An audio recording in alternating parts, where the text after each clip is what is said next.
Hey guys, I'm Elliott. This is Everything Elliott, and this is the bucket to my Kubota L4701. Now I have a freight shipment coming next week that I need to make a modification to this bucket to get off. So this shipment is coming on a tractor trailer and it's too heavy for my tractor lift, but it has axles underneath it and it has a tongue on it meant to hook up for a ball. Well, this one specifically is, what are those called? The rings. A Loren ring? Hold on.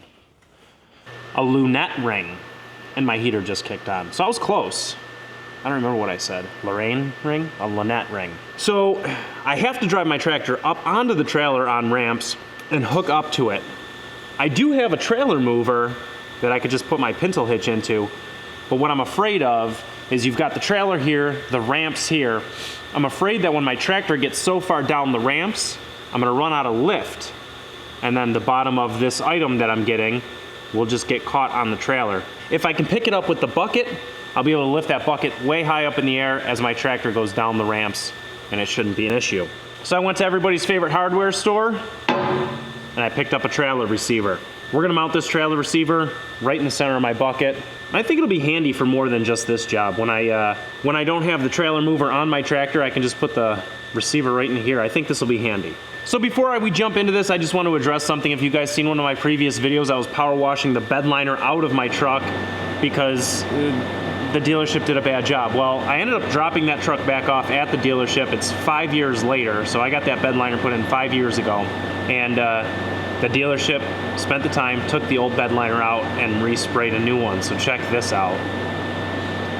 I mean, they did a great job this time. It was actually prepped this time. They did the right thing and fixed it, and it actually looks the way a bed liner should look. So I'm pretty happy with that job.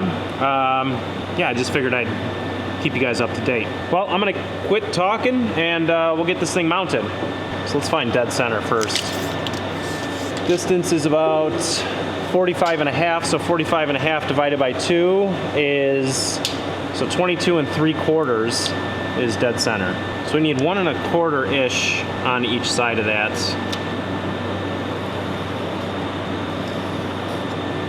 So I think what we should do next is figure out the length of this thing. See, I'm worried if I put it all the way back there, when the hitch comes out, it's gonna hit the front of the bucket. So I actually wanna bring it out here so it's flush with the face of the bucket. Yeah, if I had it all the way back here, see how close that is to hitting? You know, if I don't have this specific one, we might run into problems. So I'll bring it up a little bit, just to ward off any future issues. So what we'll do is we'll cut it right here, and then we'll get that weld on the bottom, on the back face. All right, so we're gonna break out the plasma cutter for this, see how that goes. I've got the Cutmaster 40. Oh, I got a new camera set up to try to record some of this plasma torch / welding stuff. So I don't know how it's gonna work, bear with me.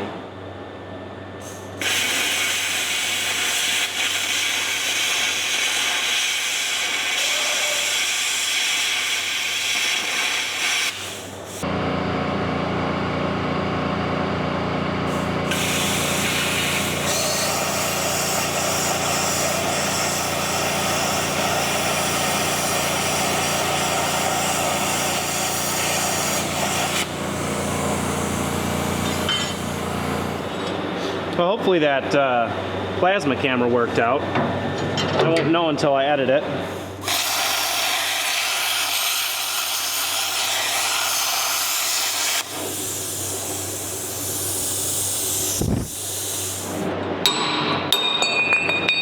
There we go.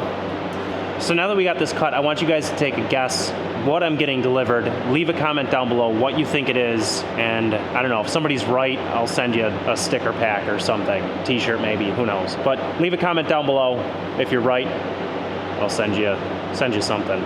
So I'm gonna grab a flap disc, get everything cleaned up, including the top of the bucket, and we'll get ready to weld.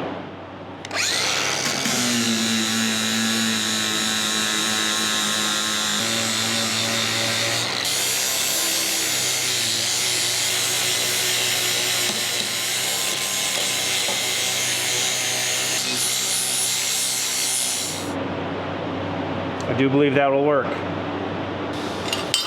right, so now we can fire up the esab Rebel 285. We're gonna MIG weld this because if you guys saw one of my latest videos, my TIG welding is not sufficient.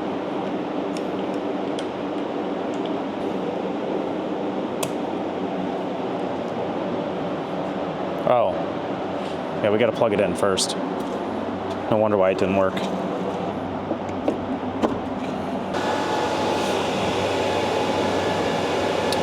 We're gonna go to Smart MIG. We're using 035, and I gotta grab my gauge finder. Looks like we're just shy of 5/16. Probably quarter. Yeah. You're not gonna focus, are you? 1/4 inch.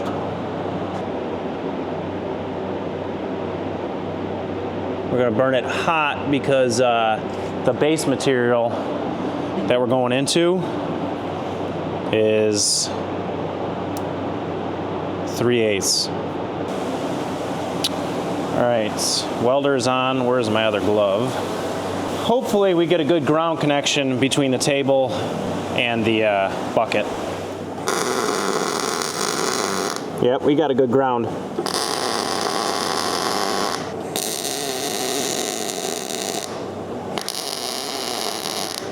All right, so now that I got all 4 corners tacked, we're just gonna go down the side here.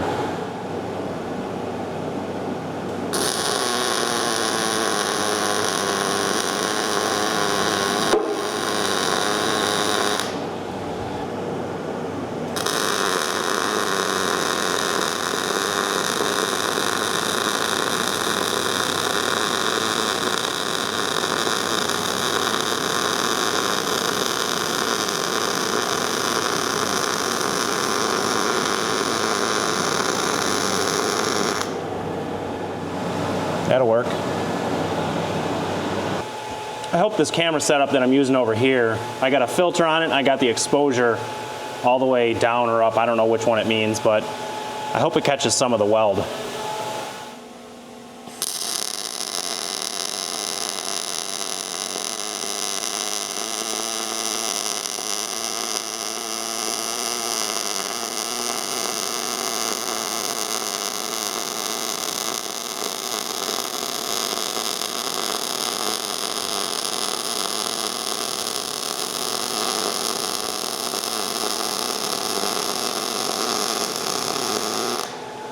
So just to give you an idea what that looks like, that's the first pass.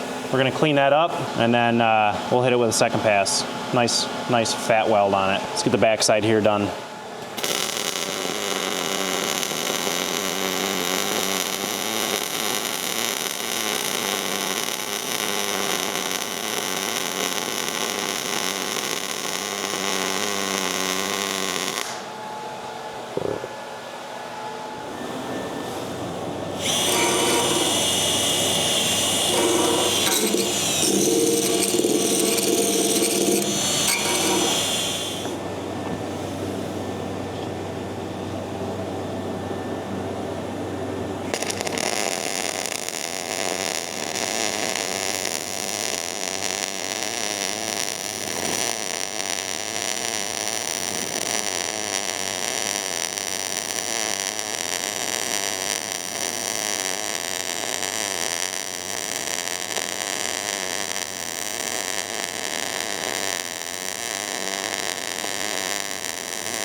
That is a fat weld. All right, let's do the same thing on the other side.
Yeah, buddy. I don't think this thing's ever coming off of here. I'm gonna do the same thing on the back.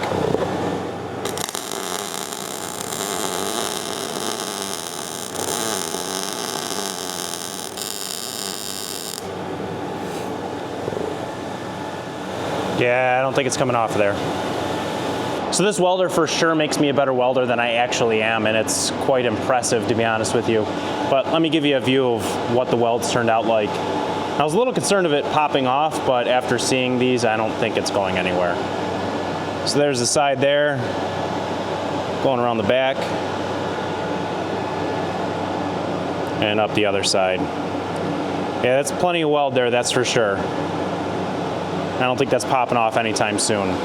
So like I was saying, make sure you leave a comment below what you think I'm getting delivered, and if you're right, I'll send you something. Haven't quite figured out what that is yet. But I'll be able to put my pintle in there now, and I'll be able to unload this thing off the trailer with my truck. Thanks for watching, guys. I'll catch you on the next one. Don't forget to like, subscribe, all that stuff. Like, comment. Yeah, the comment. Well, I mentioned that, so see you on the next one.